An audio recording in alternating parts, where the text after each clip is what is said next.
Hello বন্ধুরা, তোমাদের সকলকে জানাই দুষ্টুস কিচেনে ওয়েলকাম। তো আমি বানাবো আজকে পাস্তা। তো পাস্তা বানাতে কী কী লাগে চলুন দেখে নিই। এখানে আমি নিয়ে নিয়েছি জল, অ্যাড করে দিচ্ছি রিফাইন অয়েল, তারপর অ্যাড করে দিচ্ছি লবণ। রিফাইন অয়েল অ্যাড করার কারণে পাস্তাগুলো গায়ে গায়ে লেগে যাবে না, একটা একটা হয়ে থাকবে। তো এবার আমি দিয়ে দিচ্ছি পাস্তাটা। তো পাস্তাটাকে আমি এবার সেদ্ধ করে নেব।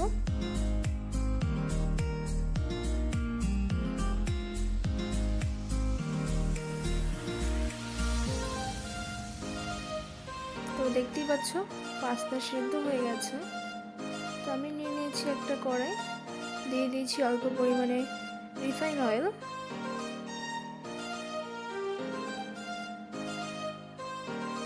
তো এবার আমি ভেজে নেব দুটো ডিম।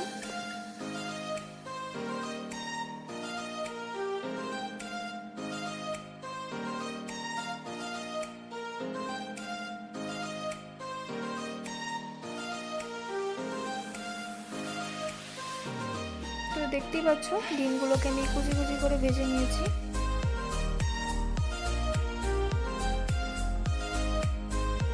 তো এগুলোকে এবার আমি নামিয়ে নিচ্ছি। তো ডিম ভাজা আমার হয়ে গেছে।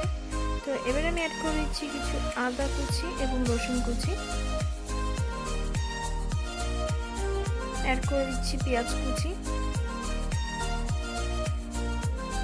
তো পেঁয়াজটাকে আমি এবার একটু হালকা ভেজে নেব। তো এবার আমি অ্যাড করে দিচ্ছি টমেটো কুচি, টমেটোকেও হালকা করে মিশিয়ে নেব।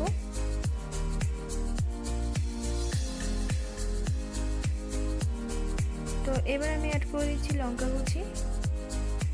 লঙ্কাটা তোমরা তোমার পরিমাণ মতো দেবে, যে যেরকম ঝাল পছন্দ করো।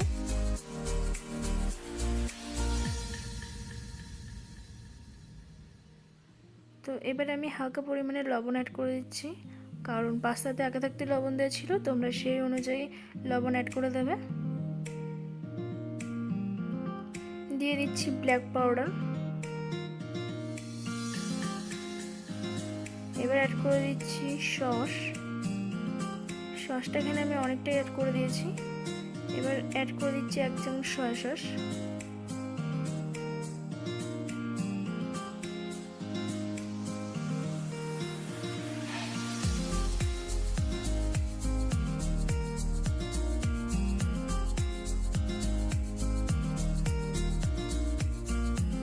তো এটাকে আমি ভালোভাবে একটু মিশিয়ে নিচ্ছি। তো এবার আমি পাস্তাগুলোকে অ্যাড করে দিচ্ছি। দেখুন পাস্তাগুলো গায়ে গায়ে একটু লাগেনি।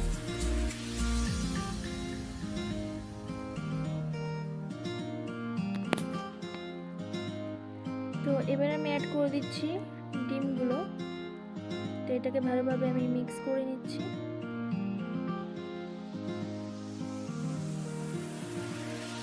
তো দেখতে পাচ্ছি এবার আমি পাস্তা মশলা অ্যাড করে দিচ্ছি।